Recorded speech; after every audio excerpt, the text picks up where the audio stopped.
Hello दोस्तों। आज business studies का पार्ट टू का सबसे लास्ट चैप्टर है, 12th चैप्टर है कंज्यूमर प्रोटेक्शन। हाँ, ये एक छोटू सा चैप्टर है बट पर बहुत इंपॉर्टेंट चैप्टर है। क्यों? क्योंकि 4 to 6 मार्क्स ये फ्री दिलवा देता है। बहुत छोटा सा चैप्टर है, हम कोशिश करेंगे एक ही लेक्चर में पूरा चैप्टर ये खत्म कर लें, समझ लें और आपको याद भी हो जाए। राइट, तो पूरा चैप्टर, पूरा ये पार्ट एक साथ देखना। हाँ, स्पीड आपकी मर्जी है, किसी भी स्पीड में आप देखें, पर हाँ पूरा चैप्टर एक साथ देखना। जहां जहां जो जो बातें अच्छी लगे कॉपी पेन लेके बैठे, लिखते चलना। ये नोट्स मैं ऑलरेडी लिंक में अटैच कर दूंगा, आराम से आपके पास ये नोट्स पहुंच जाएंगे और पूरी नॉलेज डिटेल में लेना, समझना। राइट, क्योंकि ये आपका अपना चैप्टर है। आप भी कंज्यूमर हो, मैं भी कंज्यूमर हूं। अभी अभी मैंने लैपटॉप लिया, अभी अभी मैंने सेलफोन लिया, हो सकता है आपने भी कुछ ना कुछ अभी कुछ परचेज किया हो। तो भाई, अगर आपके साथ सेलर कुछ गलत करता है तो आपको राइट्स मालूम होने चाहिए ना, मालूम होने चाहिए ना। तो आपका साथ कानून दे रहा है। हाँ जी, कंज्यूमर प्रोटेक्शन एक्ट जो पहले 1986 का था, वो अमेंडमेंट हुआ, उसके बाद पार्लियामेंट में नया ही एक्ट आ गया है, कंज्यूमर प्रोटेक्शन एक्ट 2019। तो इसके बारे में भी हम पूरी नॉलेज लेंगे। पहले तो हम बात समझते हैं कि कंज्यूमर प्रोटेक्शन की रिक्वायरमेंट क्यों है, क्यों इस एक्ट को लाया गया। क्या सच में सेलर्स कुछ गलत करते हैं? हाँ, हाँ बिल्कुल करते हैं, बिल्कुल करते हैं। एक एग्जांपल समझना आप, जैसे कि रियल एग्जांपल ये सारे जितने मैं दे रहा हूं आपके साथ। जैसे कि मान लो हम लोग गए बैंक के पास, कि हम जाते हैं बैंक के पास और बैंक से हम ले लेते हैं लोन। ठीक है, अब बैंक जब हमें लोन देगा तो कुछ ना कुछ तो हमें सिक्योरिटी देनी है।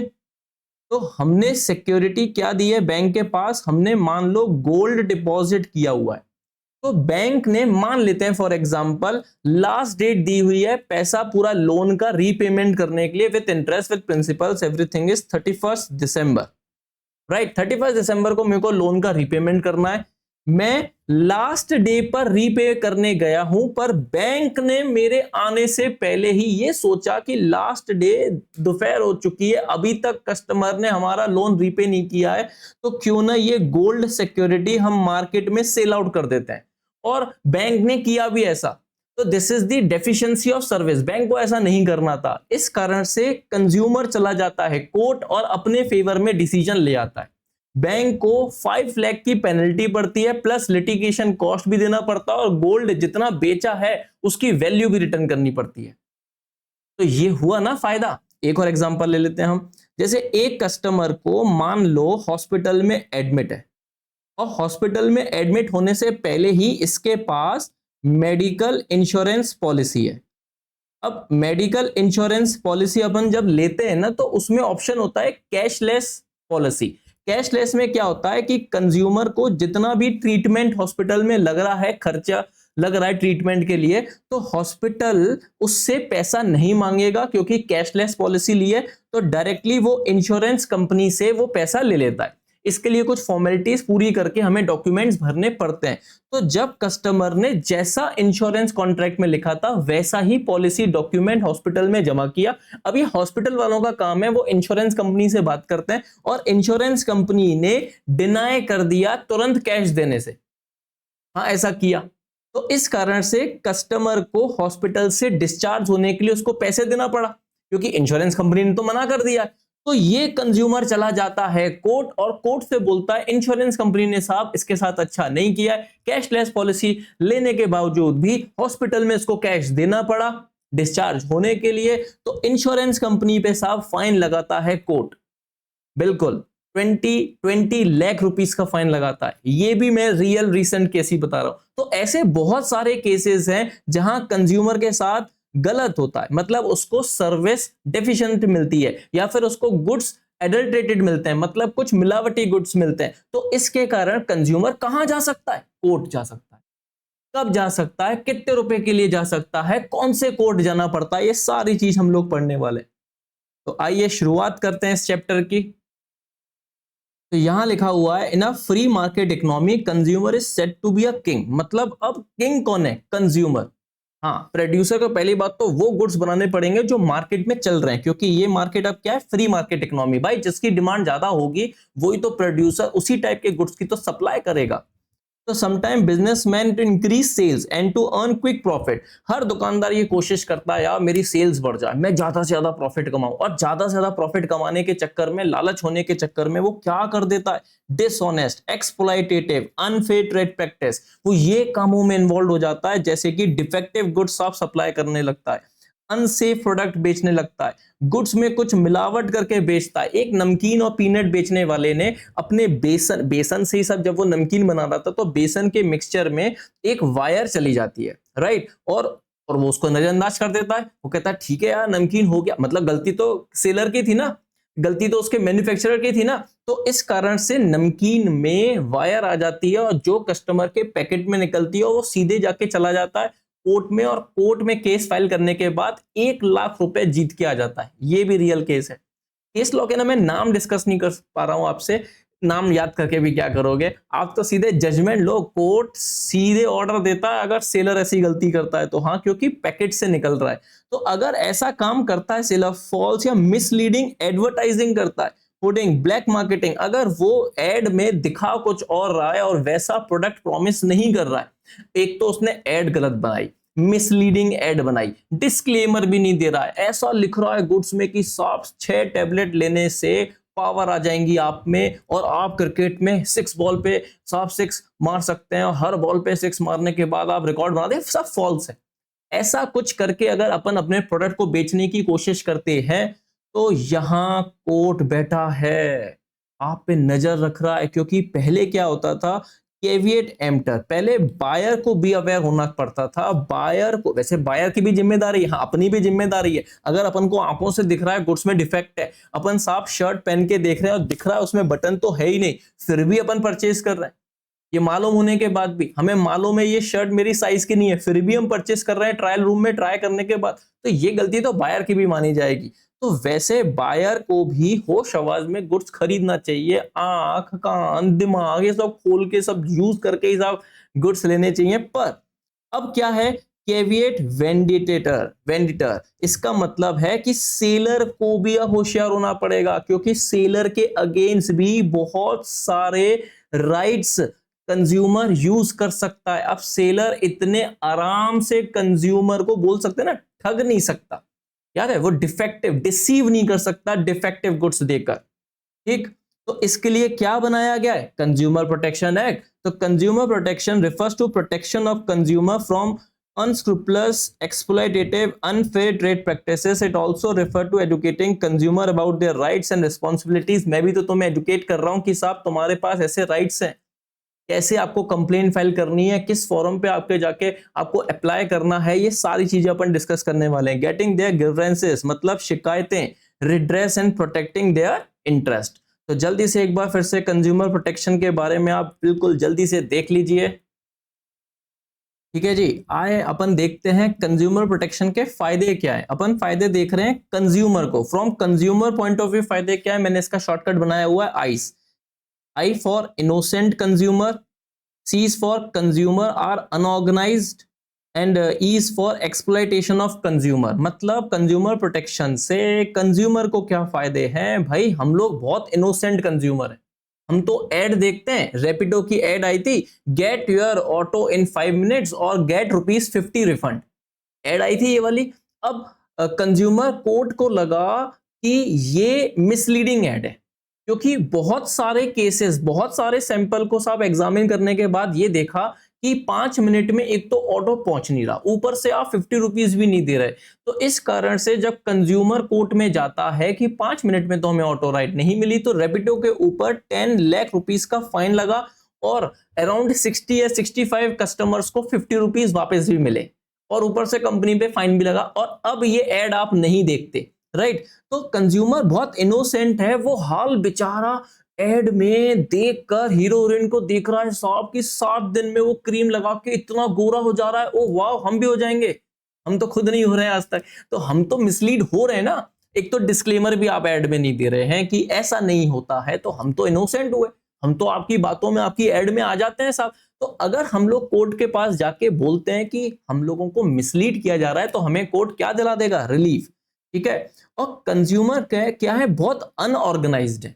देखो कंपनी एक ऑर्गेनाइज्ड है, हर जगह एक ऑर्गेनाइज तरीका पर कंज्यूमर क्या है, फैले हुए।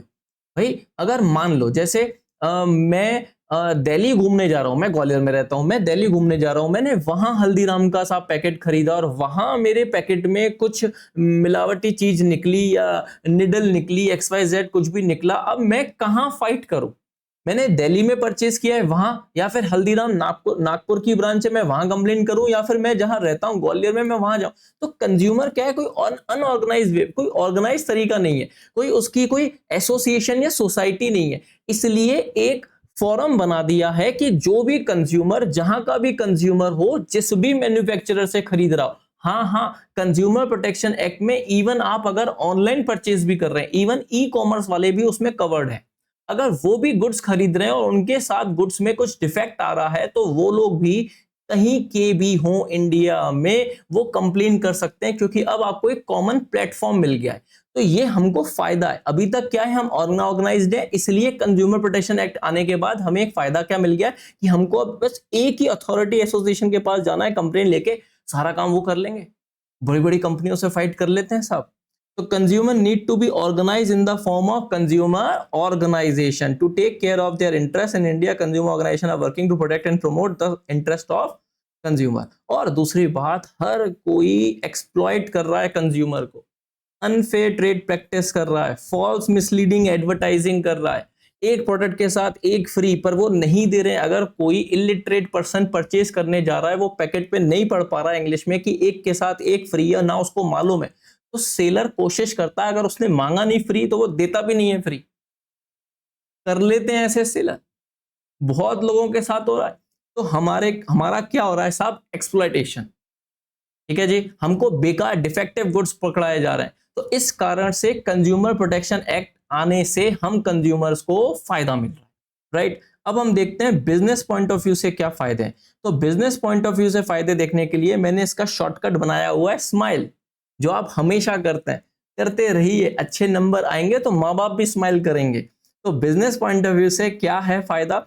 S is for self interest, then for justification, moral justification, ये M लिया हुआ है मैंने शॉर्टकट में। then it is intervention of government, long term interest of business and entrepreneur growth with social justice। तो ये है स्माइल का फुल फॉर्म, और अच्छे से जल्दी से याद कर लो, एक एक पॉइंट अपन कवर कर लेते हैं।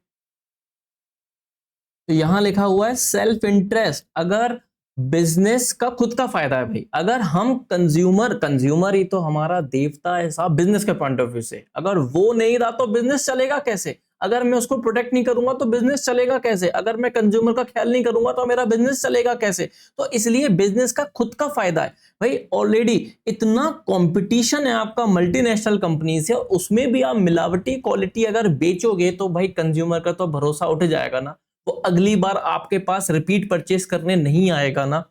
मॉरल जस्टिफिकेशन, हाँ जी, तो मॉरल ड्यूटी ऑफ बिजनेस है to avoid unfair trade practices. बहुत बिजनेसमैन बहुत चालाक होते हैं। देखो जैसे अगर मान लो मैंने एडवर्टाइजमेंट में लिख रखा है कि आईफोन 16 प्रो इन ओनली 29,999, और फिर मैं नीचे लिख दूं कि ओनली 1 स्टॉक लेफ्ट, तो आप ये अनफेयर ट्रेड प्रैक्टिस कर रहे हैं। मतलब आपके पास ऐसा कोई आईफोन है नहीं, और आप ऐसा स्टेटमेंट लिख के लोगों को अट्रैक्ट करने के लिए सिर्फ आप ये लाइन यूज कर रहे हैं ताकि वो आपकी शॉप में आ जाए, जबकि आप ऐसा आईफोन कोई बेच ही नहीं रहे थे। आप गलत कर रहे हैं, आप अनफेयर, हाँ जी, इसी को बोलते हैं unfair. Like defective and unsafe product आप ले रहे हैं, मिलावट कर रहे हैं उसमें, फॉल्स मिसलीडिंग कर रहे हैं, ये सारे काम आपको शोभा देते हैं क्या? हाँ, अब आप लिख रहे हो साहब कि एक प्रोडक्ट के साथ एक फ्री है, राइट, आपने मतलब ऐसा लिख दिया, पर आप ऑलरेडी गुड्स की प्राइस डबल कर चुके हो। हमसे चालाकी, ये तो गलत है ना। इंटरवेंशन ऑफ गवर्नमेंट, भाई आप जितना गलत करोगे कंज्यूमर के साथ, जितनी ज्यादा शिकायतें होंगी आपकी, या जितना मार्केट में बातें हो रही हैं आपके बारे में कि ये बिजनेसमैन या फिर ये फॉर एग्जांपल ये पेट्रोल पंप यार ये मिलावटी पेट्रोल देता है, ऐसी बातें फैल गई कि हम तो साहब जितना पे करते हैं उतना लीटर तो इसका पेट्रोल आता ही नहीं है।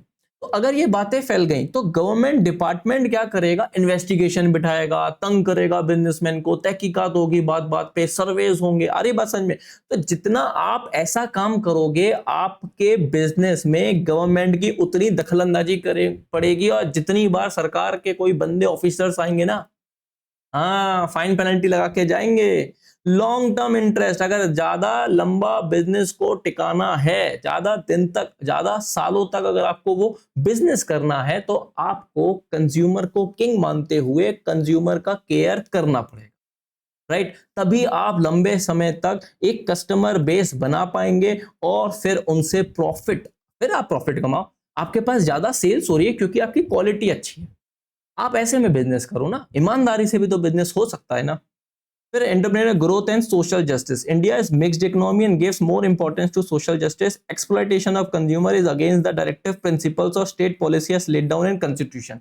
भाई गवर्नमेंट ने बहुत सारे रूल्स एंड रेगुलेशंस बना रखे हैं, जैसे कि ना फ्रूट जूस की जितनी भी एड आती है, जितनी भी आप ऐड देख लेना, वो पैकेट्स में या ऐड में ना बिल्कुल ऐसे फ्रेश जूस यूज करते हैं कि जैसे उन्होंने सच में फ्रेश जूस का ही पल्प निकाला, पर नहीं, वो सारे केमिकल्स एडेड होते हैं, इतनी शुगर होती है उनमें। क्या ये बात सही है? क्या वो सोशल जस्टिस के साथ क्या प्रूव करेंगे? भाई इंडिया की हेल्थ खराब हो रही है ना इससे, गलत है ना ये। अब जैसे एक ऐड आती है हॉर्लिक्स की कि हॉर्लिक्स पिलाओगे तो इससे बच्चों की हाइट बढ़ जाएगी।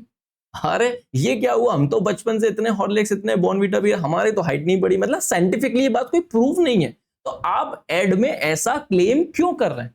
आप ऐसी मिसलीडिंग इंफॉर्मेशन क्यों दे रहे हैं? तो आपको नहीं देना है ऐसा। हाँ, अब कंज्यूमर जागो ग्राहक जागो में कंज्यूमर पूरी तरीके से जाग चुका है, ऐसा नहीं होने देगा वो। और अगर करोगे ऐसा तो कोई ज्यादा समझदार कंज्यूमर आ गया तो बिजनेस बंद करवा देगा, कंप्लेन कर देगा। तो हमको शॉर्टकट ये याद रखना है, कंज्यूमर के पॉइंट ऑफ व्यू से आईज और बिजनेस के पॉइंट ऑफ व्यू से स्माइल। ठीक है जी, तो हम लोग क्या पढ़ने वाले हैं? Consumer protection act, right. तो consumer protection act is the law to protect the interest of the consumer. This was inevitable to resolve a large number of pending consumer complaints in consumer courts across the country. It has ways and means to solve the consumer शिकायतें जल्दी solve हो जाएं, consumer को कम परेशानी हो। तो scope of the act क्या है? ये एक्ट किस किस पे लगता है, चाहे वो लार्ज अंडरटेकिंग हो, स्मॉल हो, चाहे वो प्राइवेट हो, पब्लिक हो, कोऑपरेटिव सोसाइटीज हो, even e commerce, Amazon, India mart, Flipkart, Myntra, अगर ये लोग भी गलत कर रहे हैं आप लोगों के साथ, गुड्स कुछ और दिखा रहे हैं, भेज कुछ और रहे हैं, इनकी भी आप कंप्लेन कर सकते हैं।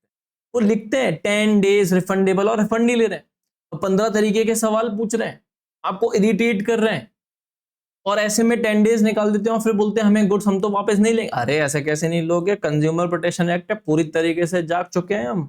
It is applicable to whole of India, all goods and services trade practice are part of this act until specifically exempted. तो सारे गुड्स इसमें कवर्ड है। हाँ, जैसे कि गवर्नमेंट के डिफेंस आइटम इसमें कवर्ड नहीं है, वो गवर्नमेंट के अलग एक्ट के हिसाब से चलेगा, राइट। गवर्नमेंट अगर कोई गुड्स बना रही है सब्सिडीज के पॉइंट ऑफ व्यू से, और उसको थोड़ा सा मालूम है कि भाई किधर स्टैंडर्ड में को कैसे देना है, कि भाई इधर अगर बच्चों की हेल्थ में इफेक्ट ना हो, इसलिए थोड़ा सा वो क्वालिटी में चेंज कर रहे हैं, थोड़ा सा क्वालिटी और बेटर से बेहतरीन कर रहे हैं, तो बात अलग है। तो हो सकता है वहां ये एक्ट नहीं चले, कुछ कुछ दवाइयां तो ना गुड्स के उसमें आ जाएंगी, तो ऐसा यूज वहां नहीं लगता है इस एक्ट का। हम पूरे एक्ट के बारे में नहीं नॉलेज ले रहे हैं, हमने सिर्फ ये स्कोप देख लिया कि कहां कहां ये एप्लीकेबल है, ठीक है ना। तो और क्या क्या एक्ट है, जैसे इसी को मैंने शॉर्टकट में लिखा हुआ है COPRA act, consumer protection act, right, consumer protection act. तो इसके बारे में तो हमने पढ़ लिया कि in this it protects the right of the consumer, make use aware of their rights, in this it protect the right of the consumer,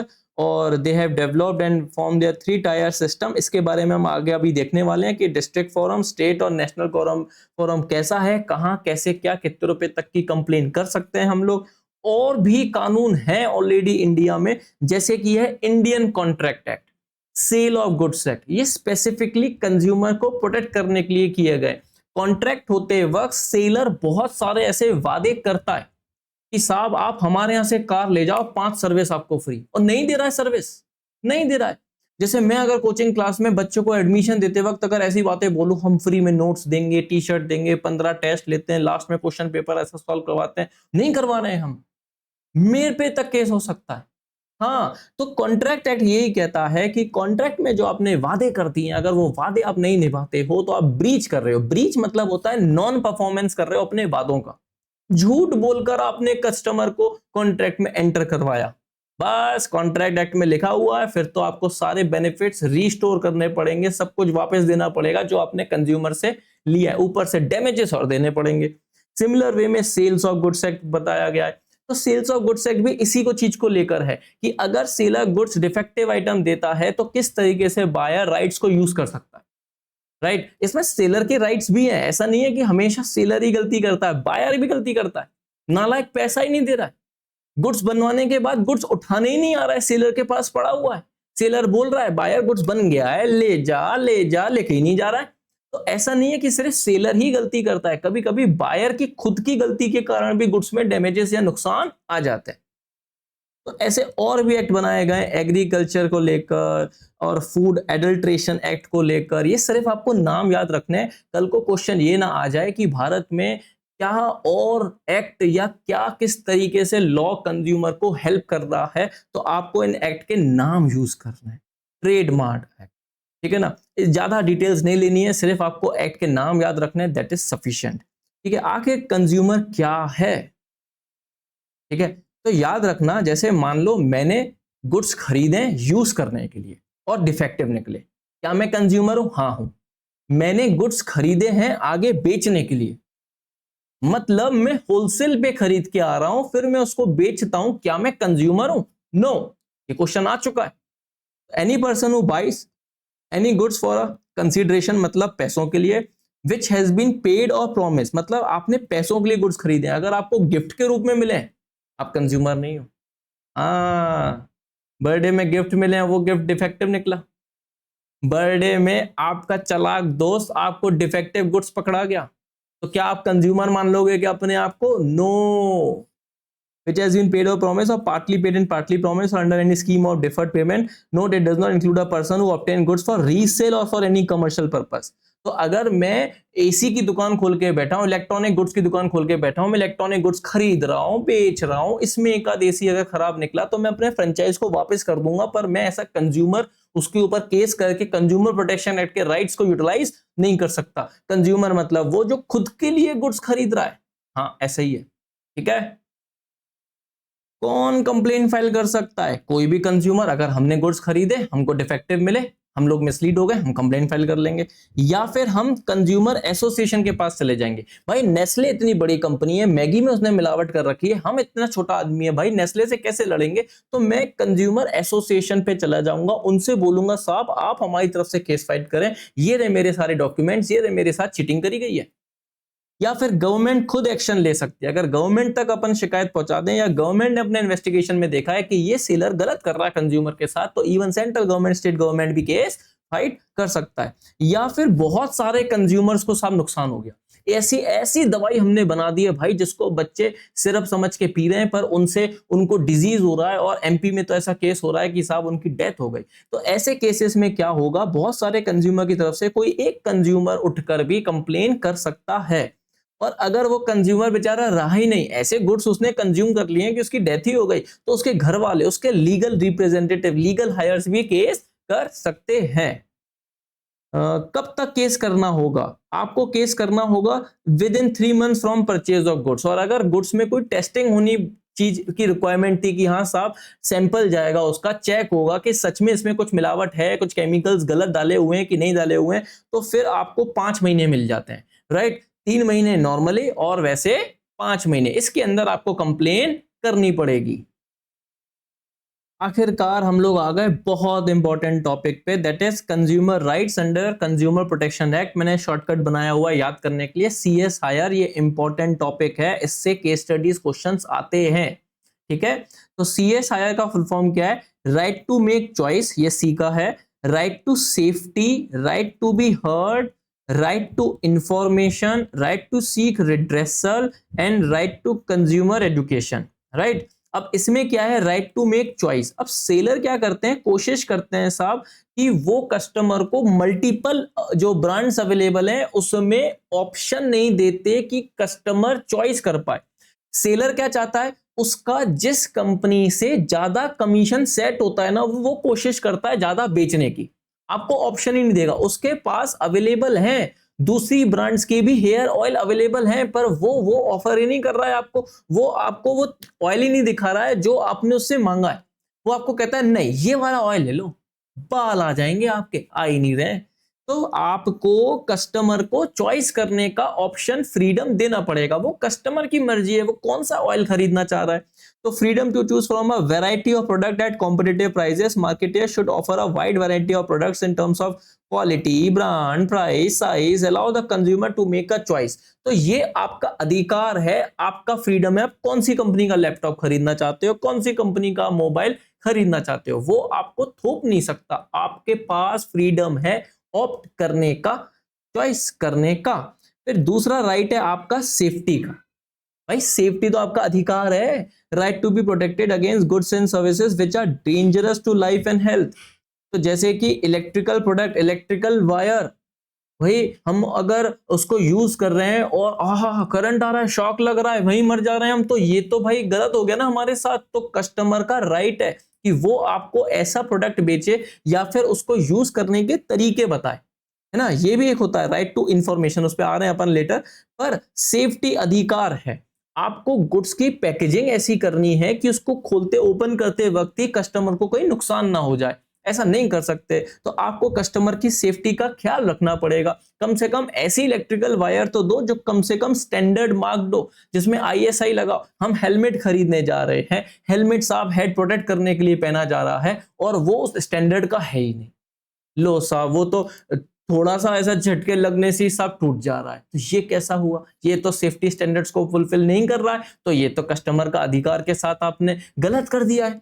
right to be heard, अरे सुन तो लो बेचारे की, right to file a complaint and to be heard in case of dissatisfaction with a good or service. तो ये एक हर customer का अधिकार है कि उसको सुन तो लो, उसके साथ गुड्स में क्या डिफेक्ट हुआ, उसके साथ क्या चीटिंग हुई।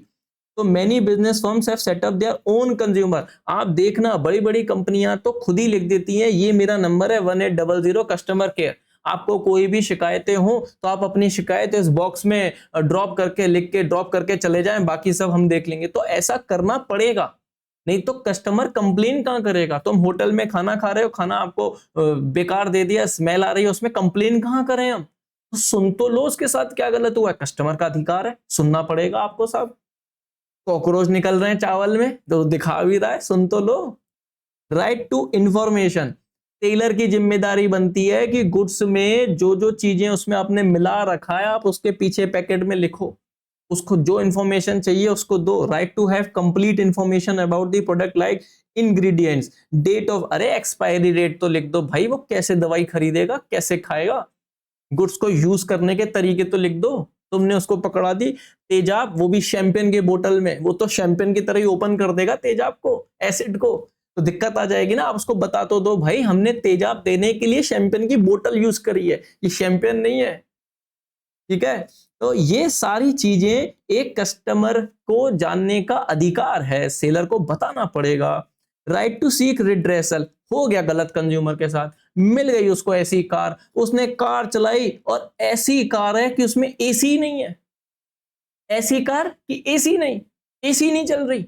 चलो एसी उसमें लगा भी है, अब जब वो कूल करता है तो हॉट एयर देता है वो, और अगर गर्म हवा पे करता है तो ठंडी हवा देता है। ये तो डिफेक्टिव कार है। तुमने कार दे दी, एक्सीलेटर दबा रहा है तो वो ब्रेक दबा रहा है, और ब्रेक दबा रहा है तो एक्सीलेटर दबा रहा है, ये कैसी तुमने कार पकड़ा दी। तो उसको कम से कम सुन तो लो, उसको रिड्रेस तो करो, उसकी जो शिकायत है उस पर कार्रवाई तो हो। या तो उसको नई कार दो, या फिर उसके कार में जो डिफेक्ट है उसको सही करके दो, या फिर उसके पैसे वापस दे दो। और कल को अगर उसका एक्सीडेंट हो गया तो कार के पैसे भी मिलेंगे, एक्सीडेंट का जो खर्चा है वो भी मिलेगा। ताकत है इतनी इस एक्ट में। The consumer has the right to go to court if he has been exploited against the unfair or restricted trade practices and provide relief, ताकि रिप्लेसमेंट हो जाए, रिमूवल हो जाए डिफेक्ट का, उसको कंपनसेशन मिल जाए, ठीक है। ये अधिकार है आपका। और कंज्यूमर को टाइम टू टाइम एडुकेट करो भाई, जागो ग्राहक जागो जैसे कैंपेन चलाओ। आप ऐसी एडवर्टाइजमेंट निकालो सरकार की तरफ से जो हर इंडिया पाकिस्तान के मैच के बीच में आए। हाँ, स्पॉन्सर करो, बताओ कंज्यूमर के साथ सेलर लोग क्या गलत कर रहे हैं, बताओ कोल्ड ड्रिंक पीने से क्या क्या डिफेक्ट होते हैं, ये जो हम ये जो सड़क के किनारे हम ये मोमोज खाते हैं इससे क्या डिफेक्ट्स होते हैं, कैसे हेल्थ पे साफ दिक्कत आती है, ये सब चीजें उसको बताओ कि गलत हो रहा है। To get knowledge and skills to be informed customer literate know their rights and can take actions. Business organization are taking an active part in educating consumers कि भाई अगर हमारे गुड्स में कोई खराबी हो रही है तो आप हमको इस नंबर पे कांटेक्ट करो या फिर हम उसको रिप्लेस करके देंगे। ऐसे बहुत अच्छे जो बिजनेसमैन होते हैं ना, सज्जन लोग, वो ऐसी चीजें करते हैं। ठीक है, तो ये हमने क्या पढ़ा है अभी, consumer rights, that is CS higher, याद करना पड़ेगा ये आपको। अब आगे देख लेते हैं, आगे क्या है इस चैप्टर में, रिलीफ। मैंने आपको पहले भी ये बातें बता दी हैं कि कंज्यूमर प्रोटेक्शन एक्ट का यूज करते हुए अगर कोई कंज्यूमर कोर्ट के पास जाता है तो उसको कोर्ट से क्या क्या फायदा या क्या क्या रिलीफ मिल सकता है। या तो साहब कोर्ट ऑर्डर दे देगा, गुड्स में डेफिशिएंसी डिफेक्ट जो भी है वो साहब रिमूव करो, ये सब चीजें हटाओ, आगे से आप ऐसे गुड्स बेच ही नहीं सकते, अगर इसमें ऐसा डिफेक्ट होगा हम कंपनी बंद कर देंगे, ताला लगा देंगे, ऐसा कोर्ट बोल रहा है हमें। या फिर वो डिफेक्टिव प्रोडक्ट को क्या कर दो, रिप्लेस कर दो, उसको नया गुड्स पकड़ाओ। भाई तुमने उसको कैसी कार पकड़ा दी है, सनरूफ तो ओपन हो ही नहीं रहा, हाँ कैसे गुड्स पकड़ाए, रिप्लेस करो कार को, चलो रिफंड द प्राइस, चलो पैसे वापस दो, जो भी उसके चार्जेस जो एक्स्ट्रा लगे हैं वो भी उसको रिफंड करो, या फिर उसको कंपनसेट करो अगर उसको कोई लॉस सफर्ड हुआ है, तूने भाई ब्रेक डाल के दिए नहीं है, उसका एक्सीडेंट हो गया, वो सामने वाले को और निपटा, मतलब सामने वाले को और एक्सीडेंट करके आया है, उसके भी डैमेजेस दो। हाँ, थर्ड पार्टी का भी साथ जो भी डैमेजेस हुआ होगा वो भी आपको देना पड़ेगा, कंज्यूमर ऐसा ऑर्डर दे सकता है। स्टॉप मैन्युफैक्चरिंग, ऐसे गुड्स अब आप बना ही नहीं सकते, बिल्कुल नहीं बनाओ जिससे एक्सीडेंट हो रहे हैं, ऐसे क्यों गुड्स बनाए, ठीक है ना। या फिर issue remedial advertisement to neutralise the effect of misleading. अब पहले तुमने गलत एडवर्टाइजिंग निकाल रखी थी ना, जिससे मार्केट में बहुत सारे लोगों के बीच में गलत इंफॉर्मेशन आ रही है, फिर से एक नई एडवर्टाइजमेंट बनाओ जिसमें आप पहली वाली एड के बारे में बताओ कि आपकी पिछली एड में गड़बड़ थी, ऐसा प्रोडक्ट से नहीं होने वाला कि आप अगर ये टैबलेट खा लोगे तो आप हर बॉल पे 6 मारोगे, ऐसा कुछ नहीं होता, बातों में मत जाओ, ठीक है जी। टू पे एनी अमाउंट, और फिर आपने अगर फिर भी गलती करी है, माना कुछ सामने नुकसान नहीं हुआ है, माना अभी तक लोगों को डैमेज नहीं हुआ है, तो आपने गलत गुड्स तो बनाए ना, तो आपको जो भी आप गुड्स बना रहे हो एक तरीके से कंपनसेशन उसका कम से कम 5% या उससे ज्यादा आपको एक गवर्नमेंट का वेलफेयर फंड है, कंज्यूमर वेलफेयर फंड, जो गवर्नमेंट कंज्यूमर को एडुकेट करने में या कंज्यूमर के डिफेक्ट्स को दूर करने में ही खर्चा करती है, उधर आपको हर बिजनेसमैन को कुछ ना कुछ चंदे के रूप में, एक हफ्ते के रूप में पैसा डालना पड़ेगा। ये सारी चीजें ऑर्डर आ सकता है कहां, कंज्यूमर प्रोटेक्शन एक्ट, जब आप कोर्ट में जाओगे एक्ट को यूज करने के लिए, ये सारी रिलीफ आपके पास अवेलेबल हैं। अब आ रहा है बहुत इंपॉर्टेंट टॉपिक, बहुत इंपॉर्टेंट है, डिस्ट्रिक्ट फोरम, स्टेट कमीशन और नेशनल कमीशन के बारे में अब हम पढ़ने जा रहे हैं। तो पहले है ना आप है ना इसके स्ट्रक्चर के बारे में समझो। डिस्ट्रिक्ट फोरम में क्या होता है, कितने लोगों की टीम होती है, एक होता है प्रेसिडेंट और 2 अलग और मेंबर्स होते हैं, मतलब 3 लोगों की टीम है, एक प्रेसिडेंट 2 और मेंबर्स, जिसमें से एक मेंबर वुमेन होना जरूरी है। सिमिलरली स्टेट कमीशन में कितने लोगों की टीम है, एक president and not less than 2 other member, मतलब इसमें और लोग भी हो सकते हैं पर 2 तो कम से कम होंगे प्रेसिडेंट के साथ, मतलब वही 3 या 3 से ज्यादा जिसमें एक वुमेन मेंबर होना जरूरी है। और फिर उससे बड़ा होता है नेशनल कमीशन, इसमें कितने लोग होते हैं, फिर वही president at least 4 other members, one of the member has to be a women, फिर वही वाली बात, इसमें कम से कम 5 लोगों की टीम होती है, इसमें 3, इसमें कम से कम 4 और इसमें कम से कम 5 लोगों की टीम है जिसमें एक वुमेन होना जरूरी है। वुमेन इसलिए क्योंकि बहुत सारे ऐसे प्रोडक्ट हैं जो सिर्फ वुमेन के लिए बनाए गए हैं, और अगर वुमेन के साथ वो प्रोडक्ट में डिफेक्टिव हुआ है तो वो कंफर्टेबल होगी वुमेन जज को ही बताने के लिए, राइट। अब कौन प्रेसिडेंट हो सकता है, इसमें रिटायर्ड जज ऑफ डिस्ट्रिक्ट कोर्ट, इसमें रिटायर्ड जज ऑफ हाई कोर्ट, और इसमें हो सकता है रिटायर्ड जज ऑफ सुप्रीम कोर्ट, मतलब सुप्रीम कोर्ट के जज जो रिटायर्ड हो रहे हैं वो ही नेशनल कमीशन में जाके प्रेसिडेंट बन सकते हैं। कौन अपॉइंट करता है इनको, president is appointed by the state government on the recommendation of selection committee. भाई स्टेट लेवल पर सिलेक्शन कमेटी है, पढ़े लिखे लोग उसमें बैठे हुए हैं, वो सोच रहे हैं ये समझदार व्यक्ति है, इसको जज बना दो, इसको प्रेसिडेंट बना दो, the president is appointed by the state government after consultation with chief justice of high court. Her state में एक हाई कोर्ट होती है, जैसे एमपी का हाई कोर्ट जबलपुर में, तो उसका एक जो चीफ जस्टिस होता है उसके साथ मिलकर स्टेट गवर्नमेंट मिलकर कंसल्टेशन में कहता है हाँ यार ये मिस्टर ए सही है, इसको प्रेसिडेंट बना दो साहब। और नेशनल कमीशन में कौन अपॉइंट करता है? सेंट्रल गवर्नमेंट, वो भी किससे? चीफ जस्टिस ऑफ इंडिया से। हाँ, वो कंसल्टेशन में आ रहा है। तो ये आपको देखो याद करना पड़ेगा, प्रेसिडेंट को अपॉइंट कौन कर रहा है? इधर स्टेट गवर्नमेंट, इधर भी स्टेट, इधर सेंट्रल गवर्नमेंट, इधर सिलेक्शन कमेटी, इधर chief justice of high court और इधर चीफ जस्टिस ऑफ इंडिया। जस्टिक्शन कितना है इसका? ये कितने तक की कंप्लेन ले सकता है? Entertain complain where the value of goods और services does not exceed 1 crore. 1 crore तक का गुड्स है आपने जो खरीदा, उसमें अगर डिफेक्ट है तो फिर आप जा सकते हो डिस्ट्रिक्ट फोरम। जैसे ना एक बच्चा वैक्सीनेशन के लिए हॉस्पिटल जाता है, तो एक नर्स आती है उसको वैक्सीन दे देती है। 2 साल का बच्चा है साहब, वैक्सीन दे दिया, इंजेक्शन लगते हैं ना यहाँ पर, दे दिया। फिर इतने में वो अभी उसको उसकी माँ उसको चुप करवाई रही होती है, इतने में दूसरी नर्स आती है कि क्या हुआ, इसको वैक्सीनेशन नहीं लगाया क्या? वो एक और लगा देती है।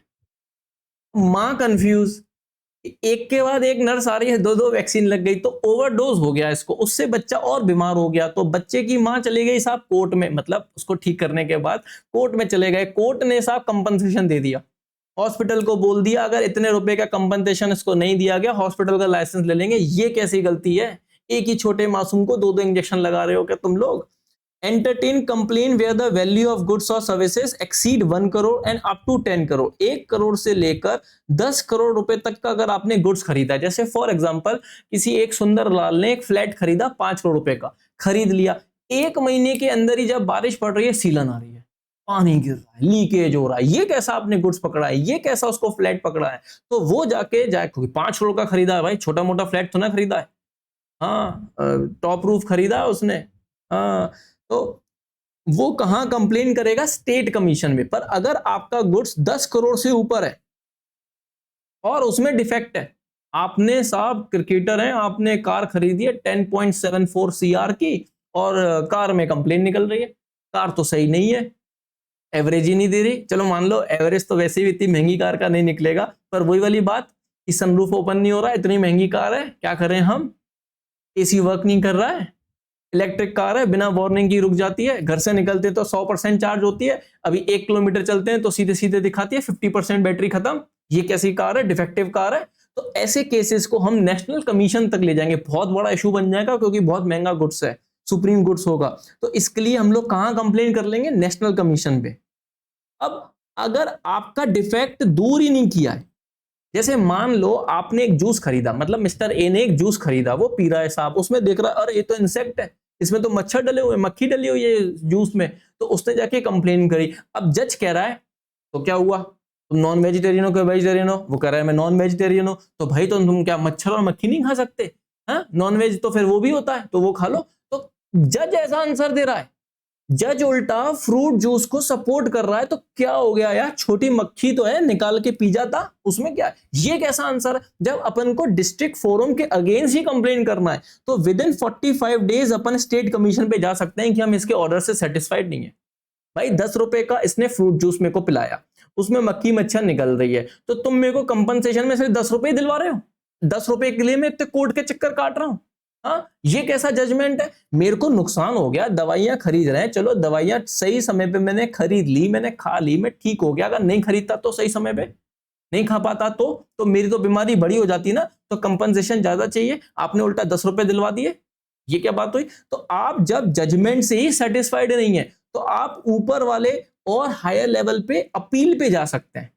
डिस्ट्रिक्ट फोरम की अपील अपन कहां करेंगे? स्टेट कमीशन पे। अब मान लो स्टेट कमीशन से भी अपन सेटिस्फाइड नहीं है, any person who is agree by the order of the state commission can file against such order to national commission. State commission की कंप्लेन कहां करेंगे अपन? उसके भी हाई अथॉरिटी नेशनल कमीशन पर विद इन 30 डेज।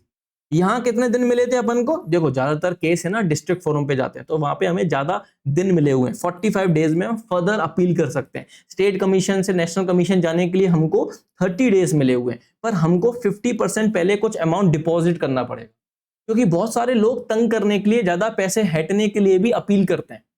तो कोर्ट के पास इतना फालतू समय नहीं है, वो तुम्हारा 50% पहले जब्त करेगा पैसा। हाँ, कि कल को तुम्हारी कंप्लेंट फालतू निकली तो, इरिटेटिंग निकली तो उसको वो तुमसे इसी पैसों से चार्ज कर लेगा। हाँ, ऐसे तो ना बार बार कंप्लेन कर सकते हो। तो अब अगर तुम स्टेट कमीशन से भी सेटिस्फाइड नहीं हो, अब कहाँ जाओगे? नेशनल कमीशन पे। मैं तो कह रहा हूँ नेशनल कमीशन से भी सेटिस्फाइड नहीं हो, any person who is aggrieved, पीड़ित है साहब, order of national commission can appeal against such order to Supreme Court. सीधे हम कहां चले जाएंगे? Supreme court. दिल्ली पहुंच जाएंगे हम सुप्रीम कोर्ट के पास। अगर, लेकिन आप तभी जा सकते हो जब गुड्स की कॉस्ट कितनी हो, 10 करोड़ रुपए से ऊपर। कितने दिन मिले हमें? 30 डेज। वही 50% हमको पहले अमाउंट सबमिट करना पड़ेगा। सर सुप्रीम कोर्ट से ऊपर कहां जाएंगे? सुप्रीम कोर्ट के अगेंस्ट जा रहे हैं हम भैया, फिर तो ऊपर भगवान जी के पास जाना, ब्रह्मा विष्णु महेश जी के पास जाना पड़ेगा कि भाई सुप्रीम कोर्ट भी हमारी नहीं सुन रहा है, सुप्रीम कोर्ट से ऊपर और कुछ नहीं है। तो ये क्वेश्चन बहुत बनते हैं इस पे, डिस्ट्रिक्ट फोरम, स्टेट कमीशन और नेशनल कमीशन पर, जल्दी से याद करो। ठीक है, ये बहुत इंपॉर्टेंट टॉपिक था। चलो इंपॉर्टेंट के बाद कुछ कुछ नॉन इंपॉर्टेंट भी पढ़ लेते हैं। जैसे कि यहाँ लिखा हुआ है कि ऐसा क्या और तरीके यूज किए गए हैं कंज्यूमर को प्रोटेक्ट करने के लिए। मैंने शॉर्टकट बनाया हुआ है basic, that is B for business association, awareness among consumer, और self regulations by business, instruction by consumer organisation, और केयर फ्रॉम गवर्नमेंट। ऐसे और क्या तरीके हैं भाई। बिजनेस ने भी काफी सारे एसोसिएशन बनाए हुए हैं, जैसे इंडिया का बहुत बड़ा एसोसिएशन है federation of India, chamber commerce of India जो भी है। तो ये चैम्बर ऑफ कॉमर्स आपने भी सुना है, मोस्टली बहुत सारे सिटीज और स्टेट में होता है। ये एक एसोसिएशन है, बिजनेस की एसोसिएशन की। अगर इनको दिक्कत आ रही है तो इनका डायरेक्टली कांटेक्ट है गवर्नमेंट से। ये गवर्नमेंट से रिलीफ मांगते हैं कि भाई बिजनेस करने में दिक्कत आ रही है क्योंकि हमें कंज्यूमर को और अच्छे से सर्व करना है, तो हमको ये फैसिलिटी और प्रोवाइड कर दो। तो ये एसोसिएशन बिजनेस को हेल्प करती है कंज्यूमर को और अच्छे प्रोडक्ट देने के लिए। मतलब ये एसोसिएशन एक तो बिजनेस के लिए भी कोड ऑफ कंडक्ट बनाती है कि तुमको क्या रूल्स रेगुलेशंस के दायरे में रह के कंज्यूमर को सर्व करना है। अवेयरनेस अमंग कंज्यूमर, तो well informed consumer can raise his or her voice. तो इसलिए बहुत सारे ऐसे प्रोग्राम चलाए जाते हैं ताकि कंज्यूमर में अवेयरनेस, जागरूकता आए कि भाई उनके साथ कहां ठगी हो रही है या कहां नहीं हो रही है, कैसे बचना है, कैसे उससे बचना है, कैसे डिफेक्टिव गुड्स से बचना है। Self regulations by business, even business भी हेल्प कर रहे हैं। बिजनेस भी लॉन्ग टर्म टिकने के लिए आपको ऐसे कस्टमर के सेल बनाने पड़ेंगे, कंप्लेन की, ग्रीवेंसेस के, जहां कस्टमर सही समय पे कंप्लेन करके अपनी शिकायत दर्ज करवाने के बाद उसको रिजॉल्व करवा पाए easily. Instruction by consumer organisation, ऐसे ऑर्गेनाइजेशन बनाए गए कि तुम टेंशन मत लो भाई, तुम्हारे साथ अगर कुछ गलत हो रहा है हम बैठे ना, तुम तो बस कंप्लेन डॉक्यूमेंट्स के साथ हमारे पास ले आओ, फाइट करने की जिम्मेदारी, फाइट करने का खर्चा हमारा, हम तुमको कंपनसेशन दिला के देंगे बॉस। और फिर गवर्नमेंट भी तो केयर कर रही है ना, दुनिया भर के कानून बना रखे हैं। अभी हमने पढ़ा consumer protection act, Indian contract act, sale of goods act, जागो ग्राहक जागो, कंपटीशन एक्ट, ऐसे बहुत सारे एक्ट हैं जो कंज्यूमर के लिए गवर्नमेंट ने बना रखे हैं, राइट्स ही राइट्स दिला रखे हैं। इसके बाद और क्या क्या गवर्नमेंट ने कर रखे हैं, ऐसे स्टैंडर्ड मार्क यूज करते हैं, जैसे कि एग्रीकल्चर प्रोडक्ट ये सही है नहीं है, उसकी मार्केटिंग के लिए ये वाले प्रोडक्ट में आप ये वाला मार्क देखेंगे। और जैसे 100% इसमें वुल यूज हो रहा है तो आप ऐसा मार्क देखेंगे। इको फ्रेंडली प्रोडक्ट है, आप ऐसा मार्क देखेंगे कि ये पोल्यूशन नहीं पहुंचाता है, ये साफ एनवायरनमेंट को प्रोटेक्ट करता है। हॉल मार्क देखेंगे, ये वाला साइन ज्यादातर आपको ऐसे गोल्ड वगैरह खरीदते वक्त मिलेंगे कि ये हॉल मार्क का साइन है साहब, ये गोल्ड की प्योरिटी को दर्शा रहा है कि जो अभी आप जिस रेट पे खरीद रहे हैं, आगे चल के अगर गोल्ड की रेट बढ़ती है तो ये उस रेट पर ही वापस होगा जो उस वक्त मार्केट में चल रहा है। तो ऐसा मार्क एक इंडिकेशन है कि हाँ भाई ये प्रोडक्ट उस स्टैंडर्ड का है। तो ये मार्क आप तभी लगा सकते हो जब आपका सच में वो गुड्स उस क्वालिटी का है। अब गुड्स उस क्वालिटी का है नहीं और तुमने डुप्लीकेट या ऐसा नकली उस पे साफ हॉलमार्क का स्टिकर लगा दिया, खत्म। सेलर की कंप्लेन जैसी हो जाएगी ना, कोई भी कस्टमर कर देगा कि ये तो मार्क लगाकर भी चीटिंग कर रहा है, दुकान बंद हो जाएगी उसकी। हाँ जी, कंज्यूमर की भी काफी सारी जिम्मेदारियां हैं, ऐसा थोड़ी ना है सिर्फ सेलर की जिम्मेदारियां हैं। चलिए देखें फटाफट। भाई पहले तो कंज्यूमर को नॉलेजेबल होना पड़ेगा, उसको जो गुड्स चाहिए किस पर्पस लिए वो यूज कर रहा है उसको मालूम होना चाहिए, है ना। अब साहब आप जा रहे हो ट्रैकिंग करने, तो आपको 4x4 व्हील ड्राइव आपको कार लेनी चाहिए। अगर आप ऑफ रोडिंग कार चला रहे हैं तो आपको ऐसी कार यूज करनी चाहिए, ना कि 2x2, और वो भी कम इंजन सीसी वाली अगर आप यूज कर रहे हैं तो वो जैसे हाई वाले रोड पर, ऐसे जिगजैग वाले रोड पर, ऑफ रोड पर कैसे चलेगी। तो आपको भी तो नॉलेजेबल होना पड़ेगा ना, किस पर्पस के लिए आप गुड्स यूज कर रहे हो, आपको मालूम होना चाहिए ना। अब मैं लैपटॉप छोटे मोटे कॉन्फ़िगरेशन का ले लूं और उसमें लाइव स्ट्रीमिंग करूं, लाइव गेमिंग करूं, ऐसा नहीं झेल पाएगा। इतनी अच्छी अच्छी वीडियो एडिटिंग तो ना ये कर पाता है। स्टैंडर्डाइज प्रोडक्ट पे आपको जाना पड़ेगा, आपको वो स्टैंडर्ड देखना पड़ेगा। अगर आप हेलमेट ले रहे हैं तो पुलिस से बचने के लिए हेलमेट नहीं लें भाई, अपना खोपड़ा, अपनी खोपड़ी बचाने के लिए हेलमेट लें। तो उस पे देखो वो मार्क है कि नहीं है भाई। कहीं को अगर वो जमीन पे टकराएगा, रोड पे टकराएगा, तो सर बचा पाएगा कि नहीं बचा पाएगा। अब ऐसे नहीं वहां उसके सामने ही हथौड़े से ठोक के साथ चेक कर लो, नहीं।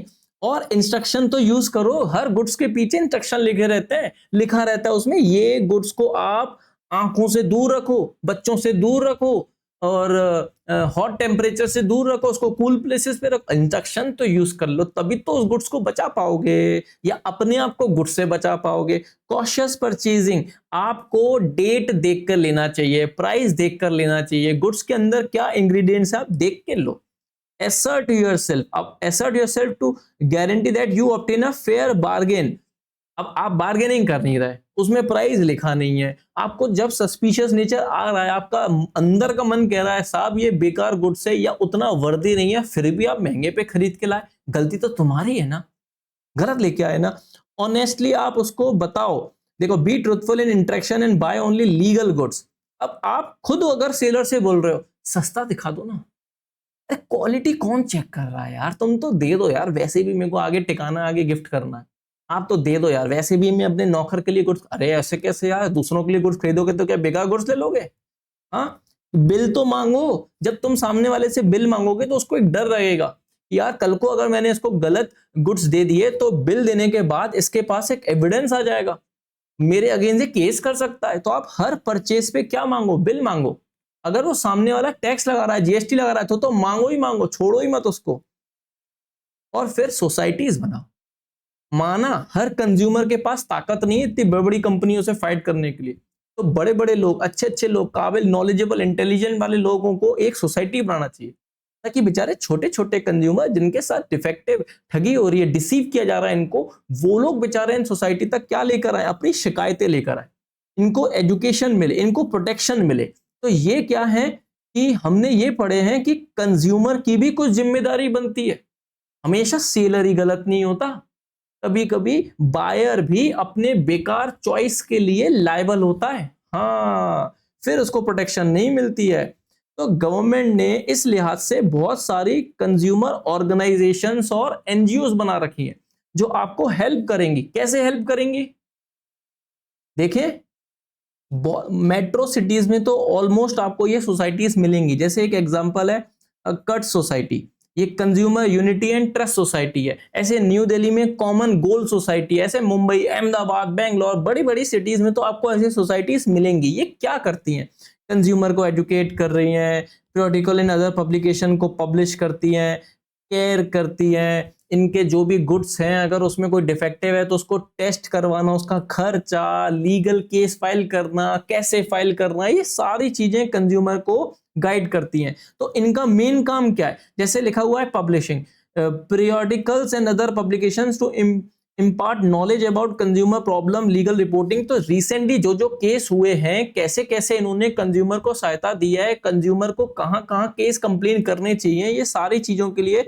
ये टाइम टू टाइम जब पब्लिश करेंगे, लोगों के बीच में अवेयरनेस पहुंचाएंगे, तो कंज्यूमर नॉलेजेबल बनेगा ना, कंज्यूमर को अपने राइट्स के बारे में पता पड़ेगा ना। तो ये सोसाइटीज उनको काम कर रही है ना, उनको एडुकेट कर रही है ना, उनको साफ बड़े बड़े प्लेटफॉर्म पे रिप्रेजेंट कर रही है ना। अगर उनके साथ कुछ डिसीव हो रहा है, कोई गलत कर रहा है, उनकी केयरिंग कर रही है, carrying out comparative testing of consumer products in accredited laboratories to test relative qualities. हाँ, ये गुड्स खाने लायक था नहीं था, सैंपल टेस्टिंग होनी है, पैसे इसमें काफी लगने हैं। ऑर्गेनाइजेशन बनाई इसलिए है कि वो ऐसी लेबोरेटरीज में कंज्यूमर को जो डिफेक्ट पहुंचाने वाला गुड्स है उसकी टेस्टिंग करवा पाए, चेक कर पाए। एनकरेज करती हैं ये कस्टमर्स को, भाई जागो, तुम टेंशन मत लो, तुम्हारे बैक सपोर्ट में अपन है, अपना हाथ थामो और चलो कोर्ट के पास, सेलर के अगेंस्ट अपन कंप्लेन करें, लीगल हेल्प हम तुम्हें दिलाएंगे। वकील चाहिए ना, अच्छा वकील हमारे पास है। अरे बड़ी बड़ी कंपनियों पे ताला लगा दिया इसने, पूरे पैसे तुम्हें दिलवाते हैं, चलो अपने साथ। तो ये सोसाइटीज हेल्प करती है और अच्छा है, ऐसे ग्रुप होने चाहिए। पढ़ाई में भी आप ऐसे ग्रुप बनाओ। मैं तो कह रहा हूं ये जैसे कंज्यूमर की सोसाइटी, ऐसे स्टूडेंट की सोसाइटी बनाओ। अगर आपको कोई चैप्टर अच्छा आता है तो आप दूसरे को पढ़ाओ, दूसरे को एजुकेट करो, उसको बताओ कैसे पढ़ाई करनी है, कैसे अच्छे क्वेश्चन सॉल्व करने हैं, कैसे आंसर लिखने होते हैं। भाई अवेयरनेस बढ़ाओ। और बातों ही बातों में चैप्टर खत्म कर दिया है तुमने आज। इसके नोट्स फटाफट से डाउनलोड करो, याद करो। 4 नंबर का एक केस स्टडी आता है, 2 एमसीक्यू आते हैं, कभी कभी 1 एमसीक्यू भी आता है। पूरे नंबर मिलने चाहिए इस चैप्टर में। इतना सारा आज अपन ने पढ़ लिया है, याद करके ही सोना। भले अभी जो भी टाइम हो रहा हो, एक बार क्या गो थ्रू कर लो। एक बार पूरा लेक्चर आपने देख लिया, एक बार पूरा गो थ्रू कर लो। और अच्छा लगेगा अगर ये चैप्टर दूसरों से शेयर करो, ठीक है ना। लाइक और सब्सक्राइब तो तुमने कर ही लिया है, वो तो बहुत अच्छी बात है। अपना ख्याल बहुत ज्यादा रखना, माँ बाप का ख्याल बहुत बहुत ज्यादा रखना, राइट। चलिए, जय श्री राम।